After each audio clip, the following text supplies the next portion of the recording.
не имели возможности обращаться в судебные органы или жаловаться куда-то. То есть фермеров делают тоже абсолютно бесправными, если их заставляют приглашать, то есть заставляют выделять деньги и оплату для тех, кого прислали из города, они вынуждены подчиняться. И мне кажется, главная проблема, вот как я уже сказал, For что the added labor направление from the state работы employees, they have должно to быть seek именно out как бы that доказывать money by правительству, что вот themselves. эта система And they are для supposed to фермеров prove to the принуждает government that использовать the system, when the farmers are горожан, coerced она to use the labor просто of the мешает, она несовременна, city она residents, требует просто it's an outdated затрат сил, system. времени It's just и loss of денег у time, тех людей, которые сами money, могли бы это все effort собирать, убирать, и of для этого farmers для них who намного are было бы perfectly выгоднее, чем capable возиться с of picking their cotton themselves, насильно and that would be much more beneficial мобилизованными работниками than государственных deal with учреждений forcibly в местах. mobilized И мы state продолжаем employees in мониторинг, как я сказал, Turkmenistan. сейчас весна, идут We're весенние continuing to работы. monitor. Now Потом it's уже в конце августа, the начале сентября опять начнется уборка. Ну, spring я works, опасаюсь, and что the picking и в этом году will тоже begin так же будет система повторяться, то есть in опять будут August and later. мобилизованы люди. I'm И в afraid конце people концов, will be я очень mobilized again. надеюсь, The что вот эта system наша will repeat кампания itself at поможет some хотя бы в extent, какой-то but мере I решить hope эту that проблему в our нашей campaign стране. helps at Благодарю least за внимание. partly to solve this problem in our country.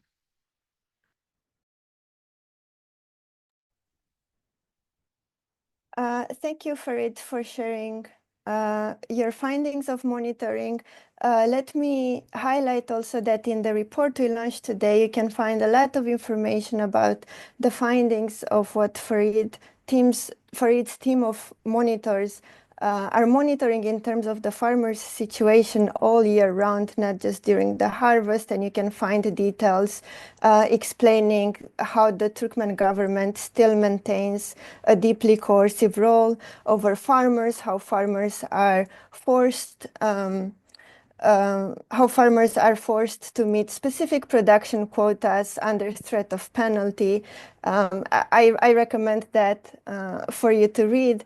And also, let me apologize and at the same time give a huge shout out and thanks to my colleagues in the background, because we've been having some serious technical issues, but now luckily those have been fixed and we're able to record this webinar. So just to confirm, from now on, everything will be recorded, and luckily we've had slides for the first part of the presentation, so we'll be able to share those with you who are watching now and also those who couldn't make it today.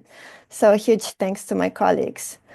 Now moving further and transitioning to the next panelist, I need to mention that the report we launched today doesn't only describe the forced labor system on the ground, so in the harvest of Turkmen cotton, but it also presents findings of our supply chain research, tracing how Turkmen cotton enters global supply chains. And we have on the call Anasuya Syam, who is our coalition partner. She serves as Human Rights and Trade Policy Director at the Human Trafficking Legal Center, and she'll provide some highlights from this research. Anasuya, go ahead. Great. Thank you, Raluca. And I'm gonna talk about the supply chain very briefly, because we do want to go into a discussion on what this means in terms of policy interventions. So just to give a brief overview, and this is probably featured in the report and is very similar to what was said in previous years. So Turkmenistan is the 14th largest cotton producer in the world, accounting for more than 0.7% of global cotton production. Generally, it does not import cotton. Most of the cotton is grown within a state-imposed forced labor system and within a vertically integrated system. The major exports include cotton that's not carded or combed, yarn, which accounts for almost 40% of exports from the country, fabric, and finished goods. And this is something that cannot be emphasized enough, which is that global brands and retailers are at risk of sourcing goods made using Turkmen cotton at all stages of production, from input to finished goods. Next slide, please. So these trends have been collated based on our analysis through a few different sources, primarily relied on UN Comtrade, the Organization for Economic Complexity, and of course, subscription-based trade databases like Panjiva and Import Genius.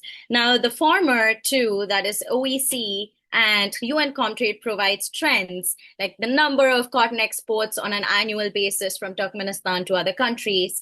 But Panjiva and Import Genius and trade databases like that can give you some granular insight into the types of cotton shipments entering specific countries that we have visibility into, and also who is receiving those goods. Are they mills? Is it going to big retailers? So that kind of visibility is possible through these trade databases, depending on the number of countries that are publicly sharing this data. So from this, we were able to kind of assess the latest trends. And we can see that Turkey continues to be one of the largest importers of Turkmen cotton goods. And on average, 84% of Turkmenistan's total exports go to Turkey. In 2023, more than 86 million worth of yarn was imported from Turkmenistan, and more than $23 million worth of fabric was imported. Pakistan is a country that we have been monitoring over the last few years, especially so because mills in Pakistan have exposure to retailers in the US, EU, and elsewhere. So Pakistan imports more than 29 million worth of cotton and semi-finished cotton goods from Turkmenistan. EU countries themselves directly import from Turkmenistan. We don't have granular data from the subscription-based trade databases on who exactly is receiving, like which entities in these countries are receiving. For Pakistan, we have that visibility. But we do know that Italy, Poland, Portugal, even Belgium has been receiving cotton products from Turkmenistan. And Turkey, of course, is very significant from the EU perspective, as it is a really big textile supplier to the EU market. And with upcoming regulations, that's something to keep in mind. Raluca, over to you. I know that we need to get into discussion hour soon, so maybe we'll touch on a few other points. Thanks. That's great. And I would just quickly enforce here what the system that Ruslan and Farid described, right? So since in Turkmenistan, we're talking about this forced labor system, which is controlled and enforced at all levels of government. This really means that companies can't exercise human rights due diligence to prevent or remedy forced labor on the ground on specific farms. And it's really interesting to understand then what do these findings that Anasuya presented, because basically, again, looking at a forced labor system, we know that the only way companies can ensure that they're not profiting from the forced labor of Turkmens and they don't sell products tainted by forced labor from Turkmenistan, they must really trace their supply chains and eliminate Turkmen cotton at all stages of production, which again makes the findings that Anasuya shared even more valuable.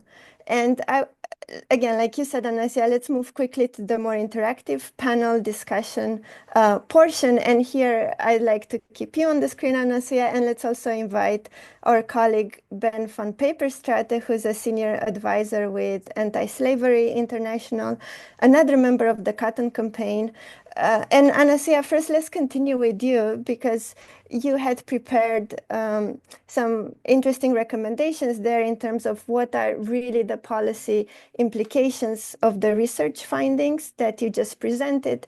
And Ben, maybe after that we can move to you, and maybe you can share specifically, with a view to the EU space, where we know that the EU has recently adopted the forced labor regulation. Again, what do these research findings that Anasuya presented mean? Thanks. Thanks, Raluca. So the report has highlighted over the last few years how there has been an import ban in the US from 2018 on all cotton and cotton products from Turkmenistan. Now, since then, of course, there's been a drop in direct exports from Turkmenistan to the United States. There's practically no shipments that we can see through these databases. But perhaps it is not clear that goods from third countries are not entering the United States, made with inputs from Turkmen cotton. And I think that research is a little bit more complex.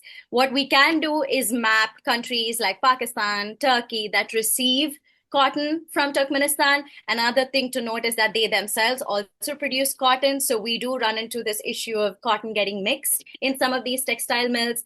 But on the positive side, the Uyghur Forced Labor Prevention Act enforcement has really shown that companies can do a certain level of due diligence to understand where Xinjiang cotton is coming from in their supply chains. And the Cotton Campaign has been advocating this for a few years now. Companies that are already doing that due diligence should branch out and see if they also have Turkmen inputs in their supply chains.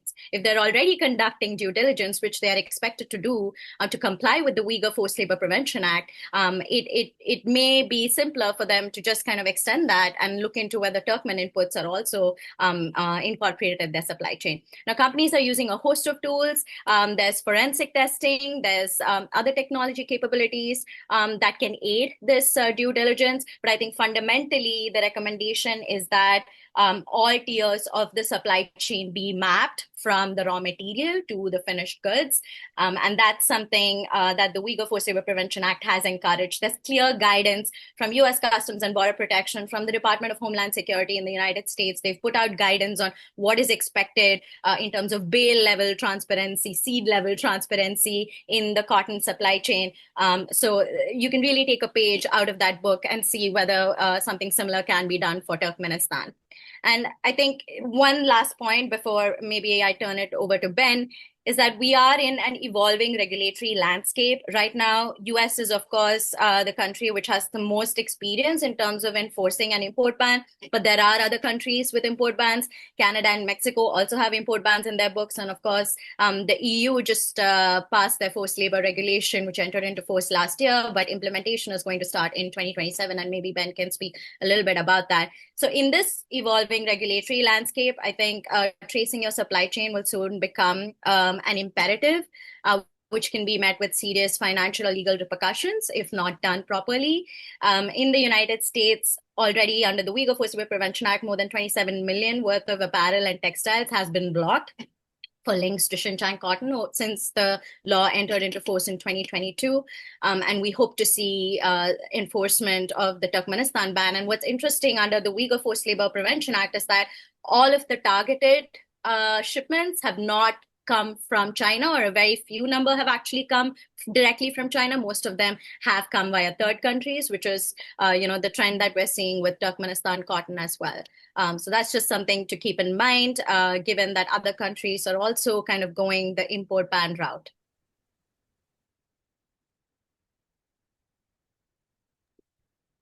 Thanks. Ben, maybe you want to take it from here, and again, discussing a bit from the perspective of Europe. And it's really important because Turkey, which Anasuya said is the primary importer of Turkmen cotton products, is also the third supplier of textiles to the EU. So again, knowing the developments that are happening in the EU space, what do these research findings mean for companies retailing here into the EU?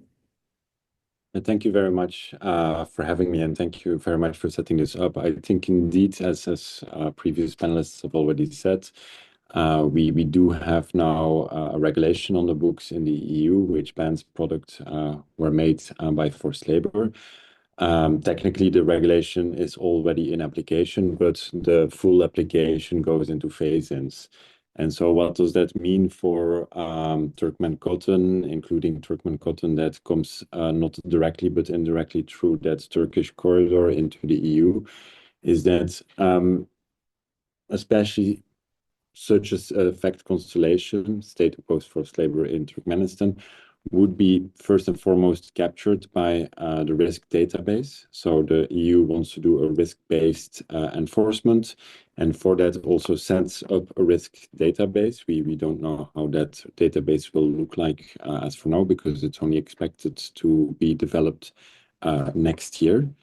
But unlike in the US, where indeed the Department of Labor also has made an assessment which products, which geographies could contain forced labor or child labor, etc. Here in the EU model, the risk database, in whatever form it will be eventually developed, is explicitly integrated into the enforcement action of banning products by forced labor. So that already gives a first steer. And then later on, once the regulation is in full effect, so in 2027, we would see enforcement actions. Now, that being said, on the one hand, the EU would apply a more stringent evidentiary regime as compared to the US in terms of doing enforcement actions. But at the same time, as I already mentioned, it will also be much more explicitly guided by the risk database that I just mentioned on the one hand. And secondly, the EU also has a very explicit mandate to seek cooperation with other jurisdictions, for example, those that do have import bans. So also the work that has been done in the US would automatically flow into that. And so these enforcement actions, again, we don't know at this junction time how they will look like. But what is important is that the scope of application concerns all companies. So it doesn't really matter if you're a big importer or a small importer. And it also goes through the full value chain. So in that sense, it doesn't really matter whether or not you're directly buying from Turkmenistan or whether or not you buy indirectly through a Turkish supplier, etc. So from that perspective, I think we as anti-slavery, the only logical course that companies would have in this new regulatory landscape is to assess whether or not they're linked to Turkmen cotton, for example, through Turkish suppliers, and also at this moment in time disengage from that. For bigger companies, there's even going to be an extra surprise in the EU legislative books because those will also in the next coming years be subject to the so-called Corporate Sustainable Due Diligence Directive. And independent which version will prevail, because they're rediscussing that directive, unfortunately, at this moment in time, either you go fully in the supply chain and then you come to for us state-imposed forced labor in Turkmenistan under the current version, or the new version as proposed by the Commission, which says that you need to, in first instance, look at your direct suppliers, but in case you have plausible information, and this is clearly plausible information, you would still need to go much more deeper into the supply chain to indirect suppliers. So also for very large European companies or very large companies active on the EU market, there's also going to be a legal duty to do that due diligence that is already fueled by some of the enforcement effects of the regulation banning products by forced labor. Thanks, Ben. And I'd like to quickly also reiterate what Anasuya presented, and it really links up to what you were saying about the EU forced labor regulation, that, you know, we're not looking just at companies that might be using Turkmen cotton in their supply chains. We're actually in Europe looking at specific manufacturers, you know, in countries like Italy, Poland, Portugal, what Anasuya was saying, who are importing semi-finished cotton goods from Turkmenistan, which they then use in the production of garments and home textiles. So specifically from their perspective, we need to be clear that these manufacturers will need to end their business relationships with Turkmenistan. And I am told that colleagues at Anti-Slavery International have only last week launched a paper that unpacks the concept of state-imposed forced labor and how companies should approach this in their supply chains to ensure compliance with legislation in the global north and principles of responsible business. So I'm hoping one of you can share that link for everybody to see. And now let's shift a bit the discussion to what's really needed in terms of reforms to ensure Turkmenistan ends its forced labor system. And I'd like to bring here Ruslan back together with our partners from the Solidarity Center. We have Abby McGill, Senior Program Officer, and from Anti-Slavery International, we have Cara Priestley, International Advocacy Officer. So Ruslan, let's start with you. we saw the monitoring findings. What are we really talking about when we talk about necessary reforms? Such a big question, Raluca. Ideally, of course, the entire cotton production system needs to reform. In the current system of complete state control over the industry, the country will simply never have, for example, high cotton yields because farmers simply don't have the incentive. The state controls the entire production. It owns the land, it leases the land to the farmers, it tells the farmers how much cotton they must produce. And at the same time, the state provides the cotton seeds, minerals, chemicals, even mechanical services. But the quality of all these services and inputs is very, very low. Farmers know, for example, that their final pay would be so miserable, so low that they don't have the incentive and don't want to invest their own money, for example, to buy better quality seeds. Or hire a private tractor owner to come and plow the fields, for example. So ideally, of course, the entire system needs to change. But when it comes to forced labor, and we'll list those recommendations, I think in a situation when the president has supreme power, one public statement and one open statement on television would significantly reduce the forced labor system. It will decrease. It won't eliminate it, of course, if there are no bigger reforms in the entire production. But it will significantly decrease the number of incidents. And he has the power to do so. It's easy. Make a public TV statement on television and instruct officials on all levels, especially in the regions, not to mobilize public sector workers for these works.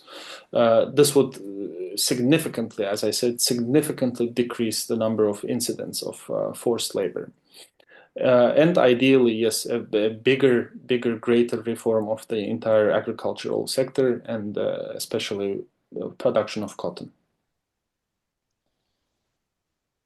Thanks. And I'm really keen now, following Ruslan's remarks, to bring in Abby, because I know the Solidarity Center works very hard to empower workers. So I wonder, Abby, if you can give us a bit more information in terms of what you think that from the workers' perspective, what would you say is really essential to ensure that the reforms Ruslan was talking about would actually be effective and durable, that we can really talk about meaningfully dismantling the whole system of forced labor? Yeah, thanks, Raluca. So, as an international worker rights advocate, I tend to think about these things in terms of the ILO framework. So, obviously, this is a violation of fundamental labor rights, as the ILO has stated. Convention 105 on forced labor is critical for overseeing that. But there's a really large growing body of evidence that simply enforcing the technical standards of those kinds of rights on the ground is insufficient to ensure clean supply chains and to ensure that workers can enforce their own rights. Thus, we really take a whole of rights approach where workers need to be ensured that the other fundamental rights at the ILO, particularly Conventions 87 and 98 on freedom of association and collective bargaining, are guaranteed so that workers can know that they can report out on exploitative working conditions and seek some sort of remedy for those violations to be fixed. And I think that this is really critical in the context of Turkmenistan. As Ruslan just said and Farid described earlier, the workers in the situations where they have no autonomy, where they can be punished severely for reporting out on these conditions, and particularly in the context of Turkmenistan, where the repression of freedom of association is so severe that there are no independent trade union organizations, or in fact, independent worker representative worker organizations on the ground at all that could help workers realize those rights, workers are going to be inherently vulnerable to exploitation as long as those conditions exist. So what we would really like to see is for Turkmenistan to work with international actors and partners in a tripartite way to ensure that all of these fundamental rights can be assured on the ground. Thanks. Thanks, Abby. So to quickly summarize what I'm hearing from Ruslan and Abby, when we're talking about calling for meaningful reforms, that we're talking about, reforms that really address root causes, that address the power imbalance, that address the environment of fear we're seeing in Turkmenistan, and at the same time that they empower farmers and empower workers. And I think the big question now is really, how can international stakeholders really play a constructive role in ensuring Turkmenistan does implement such reforms and moves towards that, and that we're not just talking about measures that only scratch the surface. And I think, Cara, from your advocacy perspective, I think you're best suited to answer this. Thanks, Raluca. So yeah, as has been mentioned already, it's really important that we do recognize some of the kind of initial signs of progress in Turkmenistan, but that equally we can't rest on our laurels with this. So initial steps, while these are welcome, mustn't be mistaken for systemic change. And as this report shows, the forced labour remains deeply entrenched in Turkmenistan, and this moment actually demands increased rather than diminished international pressure. And it's important to also emphasize that due to the extreme repression on the ground in Turkmenistan, a kind of outsider international pressure is all the more essential to kind of moving the dial towards change. So all stakeholders here, government, businesses, international institutions, have a constructive role to play. On the economic front, colleagues have mentioned our calls around legislative forced labour bans, as well as for companies to clear up their supply chains, and for governments and institutional investors to ensure that they condition trade and investment opportunities to the end of state-imposed forced labour. And then on the political side of things, we're calling on governments to have really honest bilateral conversations with the Turkmen government and be very clear that whilst taking preliminary steps is good, repression does continue and forced labour persists. And this is unacceptable, and the international community really owes it to workers and farmers to speak candidly and consistently on this. And then we also must continue to build kind of a public record of pressure. This is really important. So in 2024 alone, several international kind of bodies have called for Turkmenistan to end forced labour. And this includes the UN Committee on the Rights of the Child, the UN Committee on the Elimination of Discrimination Against Women, and the ILO Committee of Experts, and the Committee on the Application of Standards. So these interventions really matter, and they send a clear signal to the government.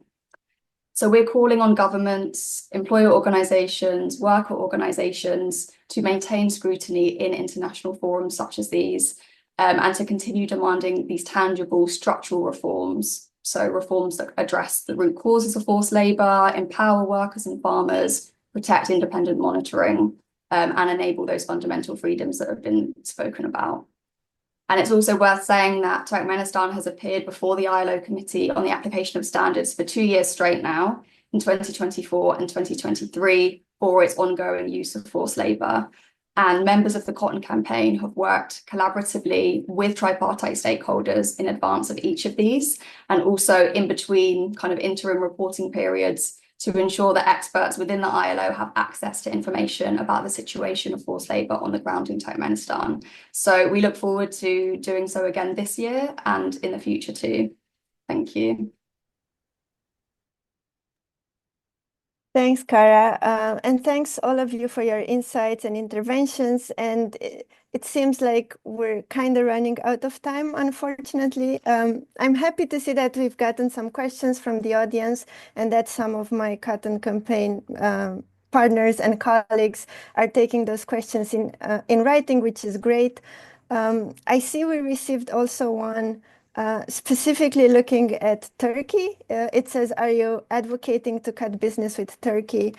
No, we're not. We're just saying that Turkey is the #1 importer of cotton and cotton products from Turkmenistan, which means that the brands are at risk of sourcing products made with forced labor Turkmen cotton through their suppliers in Turkey. And the question is really, how can brands mitigate that risk? Well, by engaging their tier 1 suppliers, but also engaging the fabric mills, the spinning mills in their supply chains to make sure that those cotton products originating in Turkmenistan are not used in the production of their goods.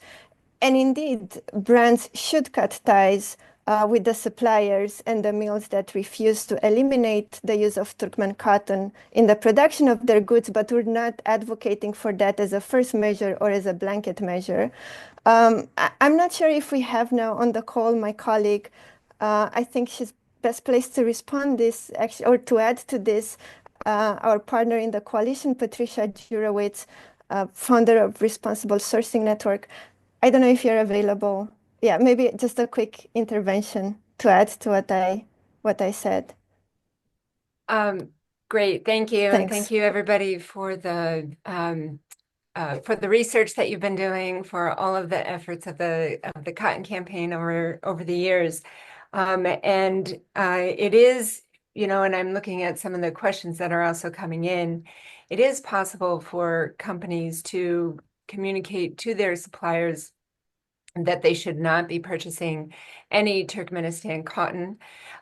We have a new program called Yes, Yarn Ethically and Sustainably Sourced, specifically engaging fabric mills and yarn spinning mills to understand where there's risk, to avoid unacceptable cotton that cannot be, that you cannot conduct any due diligence, you cannot prove that it's not contributing to the forced labor situation in Turkmenistan, and to manage that risk and to look at all of the inputs into your facility and to your spinning mill in particular, and make sure that none of it is contributing to any type of forced labor. We know a lot of blending happens at fabric mills and spinning mills. And so the best way to ensure that you are not using any of this is to make sure that those mills are not purchasing it. And so it's systems that have been quite successful with conflict minerals and other aspects, with the legislation around forced labor, as well as the CSDDD. Having to cascade this process is what is needed, and it is happening. Thanks, Patricia. Moving quickly through the other questions we received, there's also one that's asking, what does actually civil society look like in Turkmenistan if the NGOs that are presenting today are not based in Turkmenistan? And I think it's a good question, and I'm hoping that maybe our cotton campaign, actually the third Turkmen CSO partner, in addition to Ruslan and Farid, would be best placed to respond. Oh, Ainabat, okay, here you are. So we have on the call Ainabat Yalimova, who is the founder of Progress Foundation. This is an organization based in the US, again, working from exile, who supports various progressive and educational initiatives that benefit the public in Turkmenistan. So Ainabat, the question was, what are we talking about when we talk about civil society in Turkmenistan? And I would also add, if you can provide a few remarks on what's the role really of civil society in advancing reforms to end forced labor, and at the same time, how do you think such reforms should be or could be intentional about opening space for civil society? Thank you, Raluca. Hi, everyone. Thank you for joining today. My work is not possible in Turkmenistan and my colleagues' work, so we have to operate from outside of the country. But the goal is that we're working towards this dream and goal to be able to function and work inside the country. So, but I would like to share a few of my thoughts, just listening to my colleagues, that yes, we do have to remember that the country remains profoundly repressive. Turkmenistan is a dynastic autocracy, so we shouldn't look at minimal progress in cotton one meeting here, another workshop there, it should not be measured, should not be considered as a direct success and a meaningful measure of progress. Forced labor in Turkmenistan's cotton harvest stems from deep-rooted structural issues in governance. We should recognize that the system and its underlying values, internal and external forces that enable the autocracy, and think how to increase pressure, first to ensure that this goes beyond cosmetic changes, and second, that it leads to a change at societal level, broader changes, and of course, institutional changes.